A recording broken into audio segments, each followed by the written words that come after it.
Shalom untuk kita semua. Sebelum kita membaca dan merenungkan akan kebenaran firman Tuhan, mari terlebih dahulu kita meminta pertolongan kepada Tuhan. Kita berdoa. Tuhan, terima kasih atas berkat serta penyertaan-Mu sepanjang hari ini. Sekarang Tuhan, kami akan mendengarkan bagian dari akan kebenaran firman-Mu. Sekiranya firman yang akan kami baca dan kami renungkan bersama Tuhan, boleh kami pahami dan boleh kami mengerti serta boleh kami lakukan di dalam kehidupan kami. Engkau kiranya memberkati anak-Mu yang akan memberitakan firman-Mu Tuhan. Semoga dapat berkata-kata dan boleh memperoleh hikmat daripada-Mu.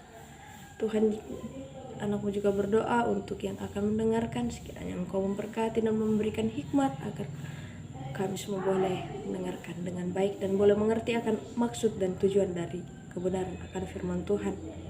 Tuhan Allah Bapa yang ada di dalam kerajaan surga, Engkau yang akan memampukan kami untuk membaca, merenungkan, mendengarkan akan kebenaran firman-Mu. Sekiranya apa yang kami sampaikan Tuhan boleh kami praktekkan dalam kehidupan kami sehari-hari. Inilah yang menjadi doa dan ungkapan syukur kami Tuhan, bukan kehendak kami, melainkan kehendak Tuhanlah yang terjadi. Di dalam melalui anak Yesus Kristus, itulah Tuhan dan Juru Selamat kami yang hidup. Haleluya, amin.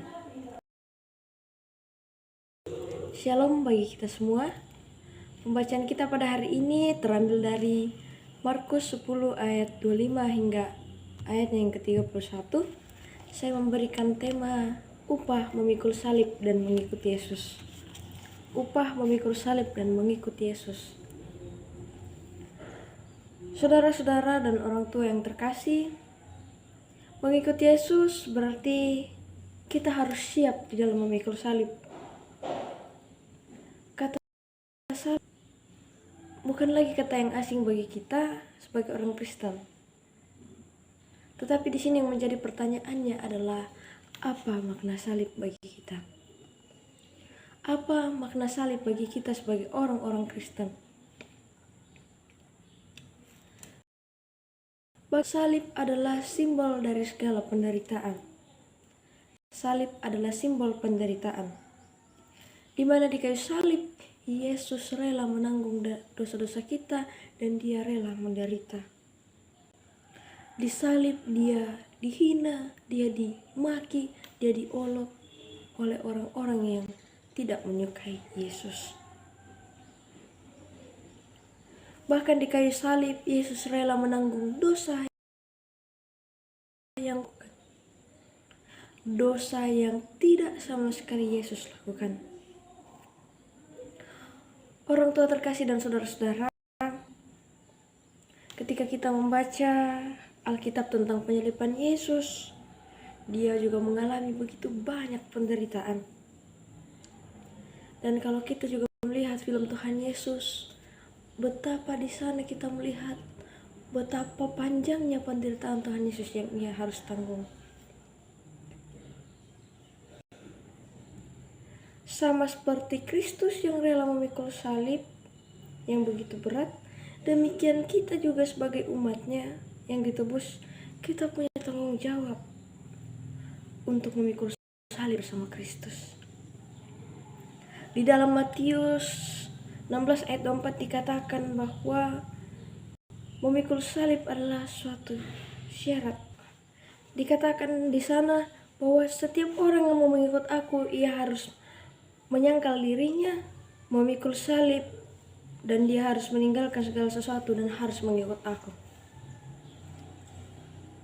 Di dalam perenungan kita dari Markus 10 ayat 28 hingga 31, seorang murid yaitu Rasul Petrus berkata kepada Yesus bahwa kami ini telah meninggalkan segala sesuatunya dan mengikut Engkau. Tetapi Yesus menjawab, setiap orang yang mau memikul salib dan meninggalkan segala sesuatunya, ia akan memperoleh kembali 100 kali lipat dari apa yang ia miliki.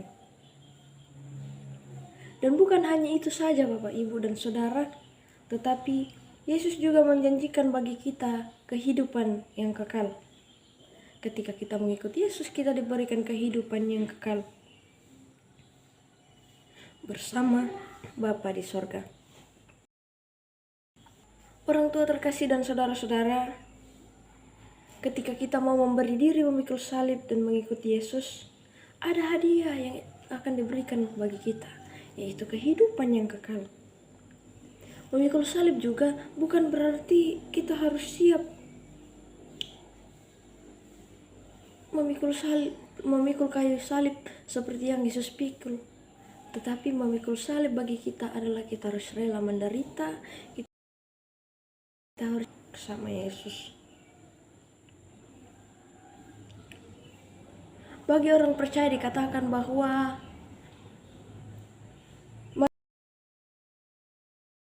mati dan hidup adalah Kristus. Mati adalah keuntungan dan hidup adalah Kristus. Ketika ia hidup di dalam Kristus semasa hidupnya dan mati, maka ia akan memperoleh keuntungan, yaitu kehidupan yang kekal.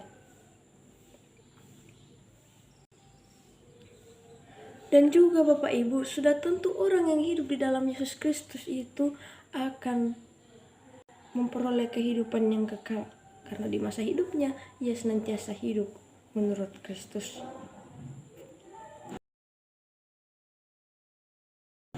Memikul salib itu memang berat, tetapi kita harus siap.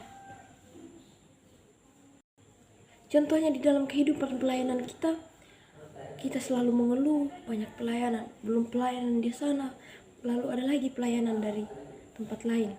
Belum lagi dari pelayanan tempat lain, ada lagi pelayanan dari tempat ini. Tetapi itulah yang harus kita lakukan. Kita harus siap mengikuti Yesus, kita harus siap melakukan pelayanan itu. Ketika kita mengatakan kita siap, maka Tuhan Yesuslah yang akan menuntun. Tuhan yang akan memampukan kita untuk berdiri menyampaikan segala firman-Nya. Kita biasa merasa bahwa tanggung jawab yang diberikan dalam pelayanan itu terlalu berat. Tetapi itu tidak sebanding dengan apa yang Yesus lakukan untuk menebus kita. Banyak yang harus kita korbankan ketika kita mau mengikuti Yesus, terutama waktu. Contohnya di saat hari Minggu, kita memiliki pekerjaan, tetapi kita juga harus pergi beribadah. Kita harus memilih salah satunya. Misalnya pekerjaan kita hari ini hari Minggu, dan besok tugas atau pekerjaan kita ini harus segera dikumpul, dan ini hari Minggu kita harus pergi pelayanan. Mari kita luangkan waktu kita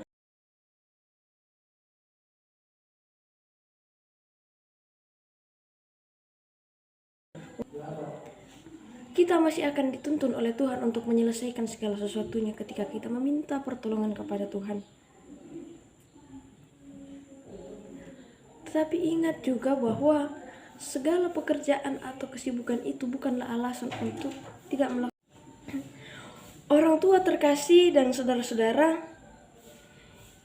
ya tulino di kuah yamanna inan pak bongnya. Supaya tu suruga inang marendeng tuladan neni solapung matua ke mak patongan ki laka Yesus Kristus dan sadiaki umpasan kayu salib do bakunta. Banyak orang yang gagal di dalam mengikuti Yesus karena mereka merasa tidak mampu dan mereka tidak mau berkorban. Biasanya terjadi pada pasangan yang berbeda agama, karena dia merasa bahwa ketika dia meninggalkan pasangan yang berbeda agama dengan dia akan memiliki rasa sakit hati yang tidak bisa ia tahankan. Tetapi dia lupa bahwa ketika dia rela meninggalkan itu, maka Tuhan akan menggantikannya jauh lebih baik dari sebelumnya. Rasa sakit hati yang ia akan melewati, Tuhan yang akan memampukan menyembuhkan dan menggantikan pasangannya itu dengan yang lebih baik. Bapak, Ibu, dan saudara-saudara yang dikasihi oleh Tuhan, firman Tuhan ini mengajarkan kita dan mengingatkan kita untuk mau belajar dan harus merelakan diri untuk mau memikul salib dan mengikuti Yesus di dalam sepanjang, entah di dalam tugas dan tanggung jawab kita sebagai orang tua, kita sebagai pemuda, sebagai anak-anak sekalipun, entah di dalam pelayanan dan dalam pelayanan masyarakat, dan di dalam berbagai aktivitas bermanfaat lainnya. Sebab ketika kita mau melakukan yang terbaik untuk Tuhan, sekalipun kita mengalami penderitaan dan kesakitan, ada upah yang akan menjadi milik bagian kita, yaitu kehidupan yang kekal bersama Bapa di surga. Mari kita sebagai pemuda, kita gunakan masa muda kita untuk melakukan yang terbaik untuk Tuhan. Kita harus memikul salib dan mengikuti Yesus. Dan bagi orang-orang tua kami, tetap setialah untuk memikul salib dan mengikuti Yesus. Dan dukung serta doakan kami pemuda-pemuda anak-anak. Semoga kehidupan masa muda kami boleh menjadi kehidupan yang terus taat dan setia dalam pengiringan.